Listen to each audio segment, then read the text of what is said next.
560. The Answer. Love, exciting and... Squirrel, I want you to contact the Navy. I want to know how many of the broads on the ship come back pregnant and how many of the guys come back with the clap. I thought that Tuesday, it's not steak sandwich afternoon? Frickin' idiots. Terry! Where's Terry? Can't get a hold of Terry. All right, Peter!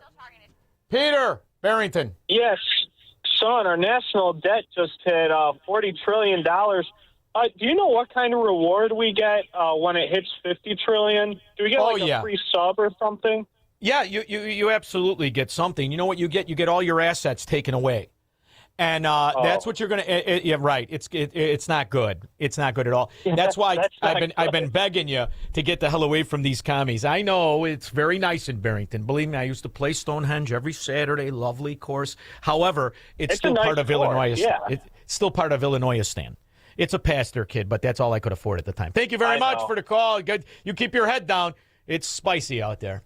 One of the things that you have to be aware of when we talk about these accusations I make, right? Oh, he's a communist, he's a traitor.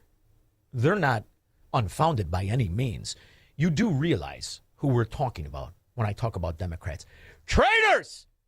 And the evidence is everywhere.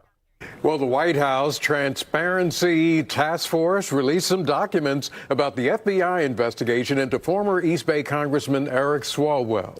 Now, the files indicate Swalwell told the investigators he was on Ambien when he had, quote, physical relations in 2015 and 2016 with Christine Fang. She is accused of being a spy for China and cultivated relationships with rising politicians and other influencers. Long before all the scandals, he was stooping a rake by the name of Fang Fang. Did you ever see this broad, Squirrel? Eat an apple through a fence. That's a honeypot? Well, you could tell she's from China. She looked like she needed a sandwich as well. And you start to look at every one of these Democrats. California, another Democrat named Gomez. Not the Addams Family Gomez, the other Gomez. Another California Democrat facing allegations of sexual misconduct this morning. Representative Jimmy Gomez is under investigation for, quote, engaging in inappropriate sexual contact with a House staffer. In a statement. Gee, real shock. You know what the shocking part of that story is? It's a girl. Because he looks like somebody who rides a horse side saddle. You look like you got a little sugar in your tank, sissy. And everywhere the Democrats are in charge. Same thing. You think it was just Minnesota? Nearly 200 indictments and nearly $3 billion of taxpayer money stolen. But victims of Arizona's Medicaid scandal say they are still waiting for justice. Plaintiffs in a class action lawsuit claim the state is letting those responsible in the sober living scheme off. Sober living scheme. You know what that is, Squirrel? You take a bunch of degenerates, drug addicts, drunks, and whatnot, and you put them in a facility called sober living, primarily owned by cartels, gangbangers, and other scum Democrats. And you overpay for treatment. And then they leave. They get hooked on the dope again, or they never got cured. Right back, over and over and over, in every Democrat enclave. You think it was just the violence interferers in Chicago? The sick bastards? We spoke with retired Riverside Police Chief Tom Weitzel, and he says that the problem goes way beyond questionable government grants to self-styled peacekeepers with shady backgrounds. He argues these programs are being used to shift money and manpower away from the real cops. Well, that's true, but which one of the 150 on Brandon Johnson's detail, which one of those guys is a real cop? Like the